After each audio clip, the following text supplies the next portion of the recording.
PS2 collection. I've got 9 so far. I did the one with the Xbox a little while back. It could have been like 5 months ago at this point. I do not have Scooby-Doo anymore from that list.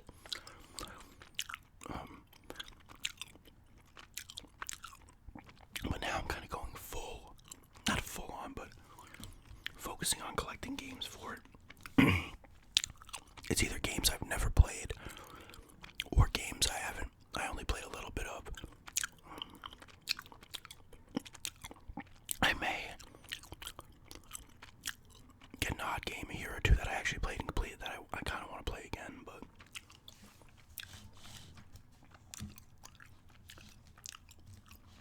like I said, I got 9. I wanted to do it at 10, but the one game I ordered from eBay is still not here. It still says the same thing, awaiting pickup.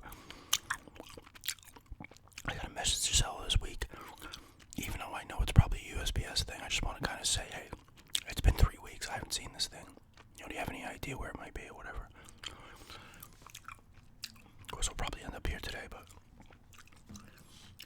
like I said, I got 9 games. The first one here is one I've mentioned a bunch of times. Final Fantasy X-2. I love this game.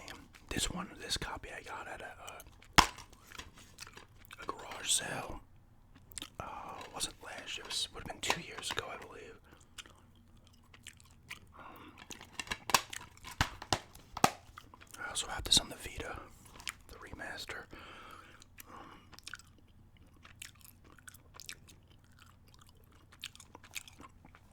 I really enjoy the hell out of this game. I still have my pre-order poster that I got back in, God, when this came out, 03. It's covered with the sticker. I want to say it was 03 this came out. Yeah, it says it on the disc too. I remember the GameStop I pre-ordered it from. Was it GameStop at the time? God, it might have still been Funkoland. I think that one was GameStop.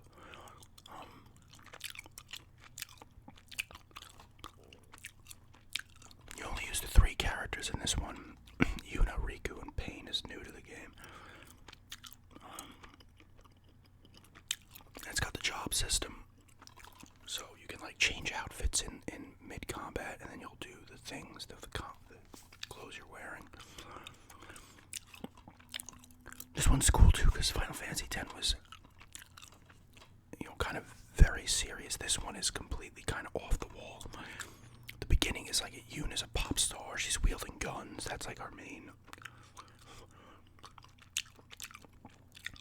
weapon. It definitely, it does not take itself too seriously.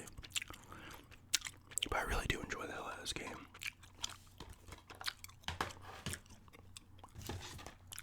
Next one is Final Fantasy 12. I also got this at G sale. This was $5. The reason I paid $5 is because I'm like, I want to play this game. For selling purposes, this game I don't think has much value. It's complete. This game is in really good shape too. The disc is perfect. Like, I think it was. I did put about 9 hours into it and then stopped playing it. I was considering getting the. Well, they got that like ultimate version now or something like. When the hell did this come out? 2006. Like 12, 13 years later, they're like, here's a slightly updated version, but this one was pretty cool because it had the combat where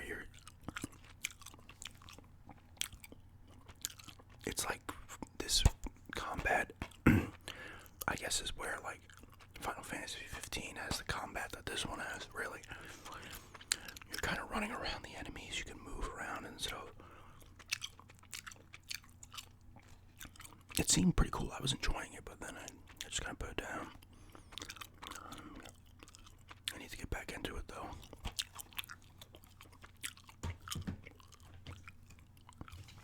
Here's another garage sale pickup. This game surprisingly works. It doesn't have its manual. And the disc is badly scratched. I might have gotten this 2 or 3 years ago at a G sale. Lord of the Rings: Return of the King. It was $1. This and the next game are really cool.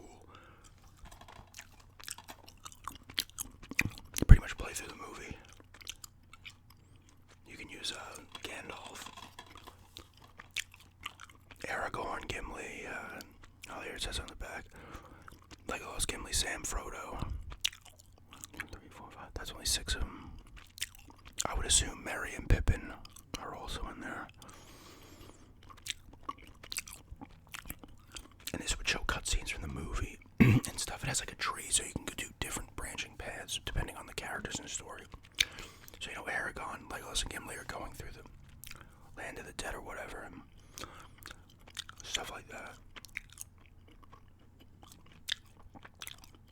It's cool though, like, especially because back then the movie license games were kind of very hit or miss.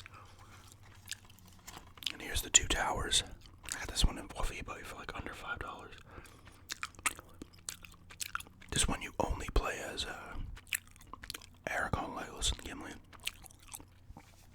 This one starts with like the end of Fellowship of the Ring, and then just moves into the 2 towers. This one is complete.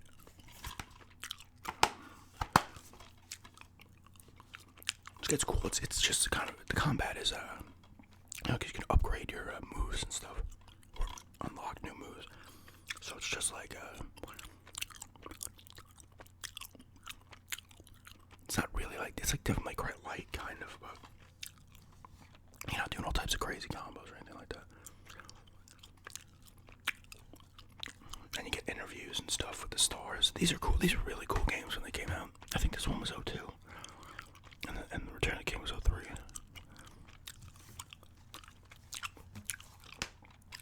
The next 2 I got actually on last Wednesday from the Video Game Trading Post again.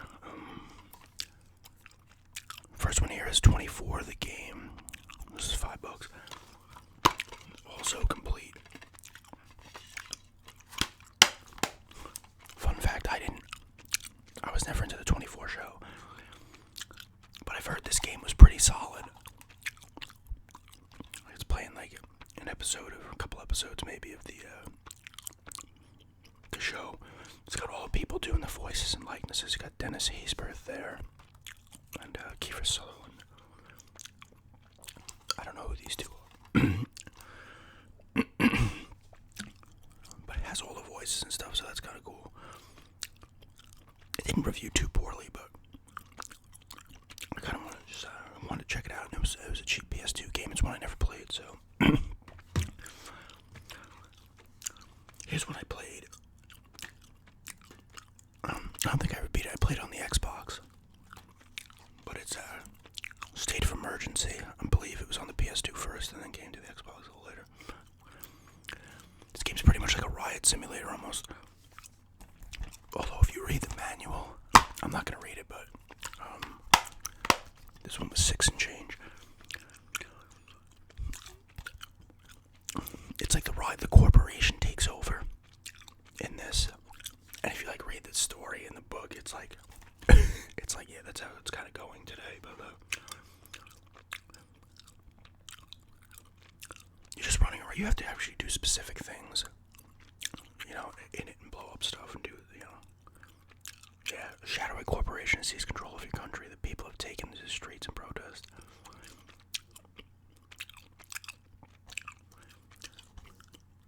But you go around and you, like, the story tells you, like, oh, the corporation first, like, at some point they overthrow the government, and they tell you that the government's weak and all this stuff, and then they start to, like, tighten their grip.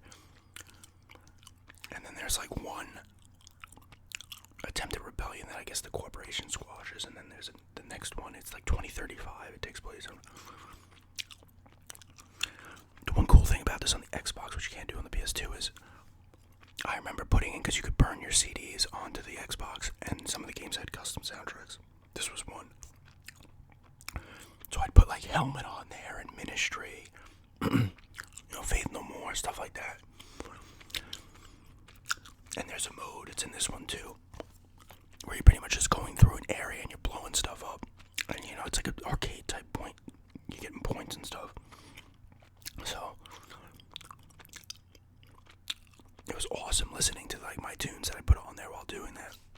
A really cool mode. It's actually the mode I played the most. I just played the hell out of that. But it's definitely a cool game. I'm pretty sure they never made, did they ever make a second one of this? I gotta look that up because I don't know if they actually did. They might have actually. I gotta look that up right now. I want to say they did.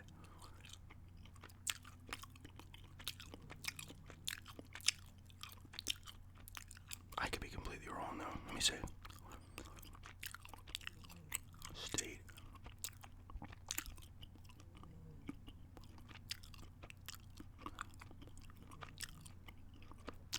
Sorry, I'm looking this up right now. I need to know. It did come out. There was a state of emergency 2 video game.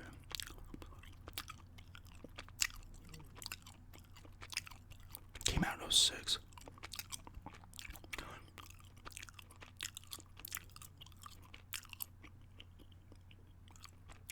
Did not review as well, apparently.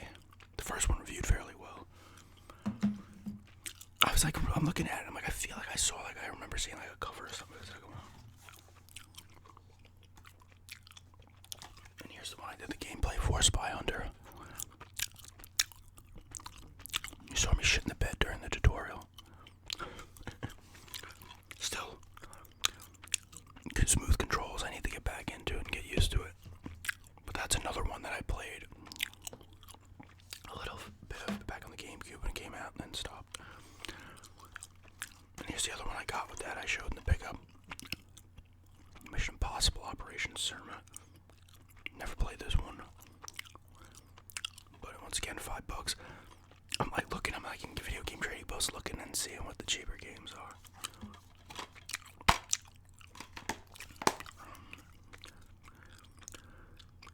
Published by Atari, apparently.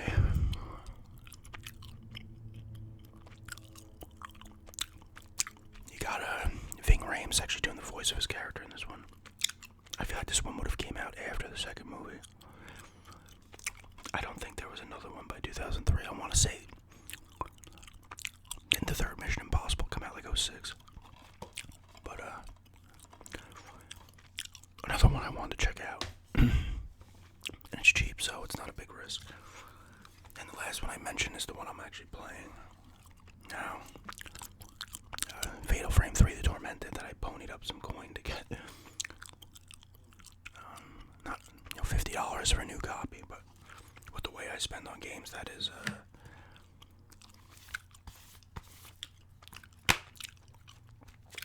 a lot for me.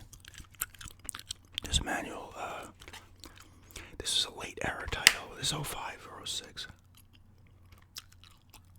05. So they kind of got rid of the place for your memory card in those later era titles. It's pretty cool so far. I talked about it. I think in the pickups video I did.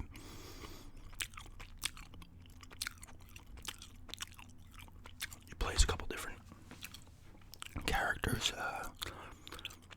I'm pretty sure this woman here, I believe it's her from up top. Your fiance died, and now you're like seeing things. I just got the camera obscure. And it's kind of cool because then she like wakes up and you're back in her house. And your assistant is the girl from the first Fatal Frame. Which I don't think that's been revealed yet, like in terms of the character, this character knowing.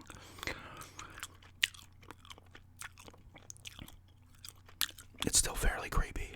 You know, I gotta get you back into those controls because it can be a little bit of a pain. With the tank-like controls that these games have at them. But still got the atmosphere. It's cool. Going back into the,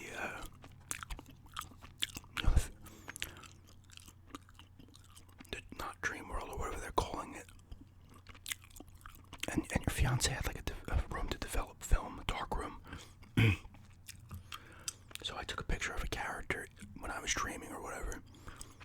And then you develop it and you reveal who it is, and then you can give that to, what's her name, Yuki? No, it's not. Miku. I think. Miku. And she'll like find out information about the person. That's kind of a little cool little extra thing. I'm looking forward to playing more of that. But yeah, those are my my small collection of games here. 9 so far. I do want to build this up a little bit. I don't want, like, this This is a rare exception, me dropping this on that is rare, and I might do it again for Fatal Frame 2.